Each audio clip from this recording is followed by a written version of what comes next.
I told you I was passionate about it. Now, don't think that I'm telling you that you shouldn't be using PowerPoint. PowerPoint is a great tool if it's used properly.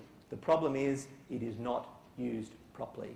It is overused. You all know this. Every single person in the room right now is thinking, that's true. And every single person in this room is thinking, I'm going to do a PowerPoint presentation the next time I do a presentation. It's actually got out of control. It started off slowly, this PowerPoint thing. Bill Gates sent this sort of Microsoft Office thing with PowerPoint. People started to discover it and get a bit excited by it, because you could actually have those words, and then the ones, you know, you found the ones that can turn, and every once in a while you discovered a little, oh, okay, this is pretty cool. And so they then, you know, 5 years ago, they were all over the place and there were words firing and moving and the Star Wars thing was happening. And then bit by bit, people started to go, no, that's a bit cool, let's just settle down with this PowerPoint thing. And then a few years ago, it started getting even more out of control, and it sort of left, it sort of, like Day of the Triffids, it jumped out of the corporate world and went into the world of weddings and bar mitzvahs and 21sts.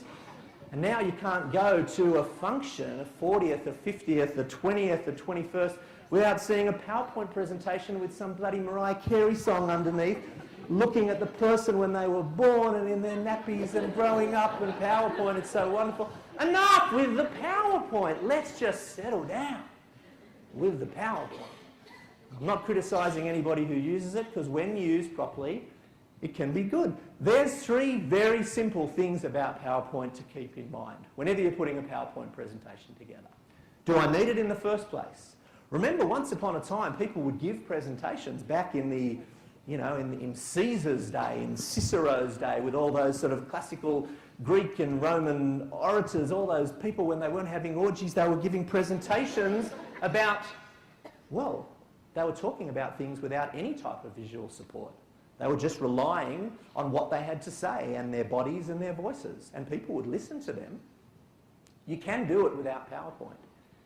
If you want to stand out from a crowd of people, if you're doing a presentation when, let's say on a particular day, there's another 10 people doing presentations, if you're brave enough, and it does take some guts to actually step out of your comfort zone and go, no, I'm not going to use PowerPoint, people will appreciate it. You will stand out. You will look different. I've seen presenters at a conference actually walk away from the lectern, get a seat, sit down, and actually just talk to people, and people have been like, oh my God, this is so different. Okay, well, we'll come along and we'll actually listen. This person is talking. They've got something to... But it's a crutch, isn't it? When we put together a presentation, if we're told, or if we know we have to put together a presentation for work, a presentation nowadays means a PowerPoint presentation. That's actually usually our starting point. And it's all designed around the PowerPoint. And then people go and they put together their presentation and they operate it from here, and then they don't even look at you. Okay, now again, not being critical of anyone, it's just something to look out for. If you, first of all, I have nothing wrong with people standing at a lectern. I'm not in any way suggesting you don't do that. In fact, at all the plenary sessions, I've stood at the lectern all morning. No problems with that. But look at your audience if you want them to look at you. If you don't have a screen in front of you or next to you that you can look at, you can often ask for it. You can have your laptop there and just look, at least that way you're looking forward. But this is encouraging people to not look at you and not really be interested in you. Okay? And if you're not confident that you will remember to do that, write a note for you. Look forward. Arrow, audience, screen.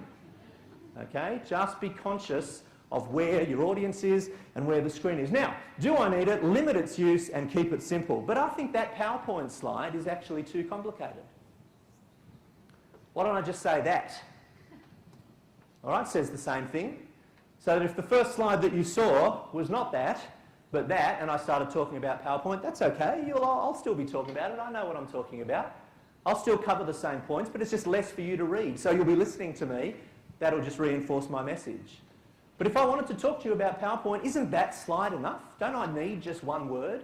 If I know the information, I've got my notes. Don't be embarrassed to use notes. No one expects you to know your presentation off by heart. If you want to write it down word for word, write it down word for word. There's no problem with that. If you want to put it on little cards, that's fine. Don't be embarrassed about the fact that you've got a presentation that you have to look at once in a while. But try not to use your PowerPoint presentation as the thing that you are anchored to. because then you will have to turn around all the time and look at it, as opposed to glancing at it every once in a while.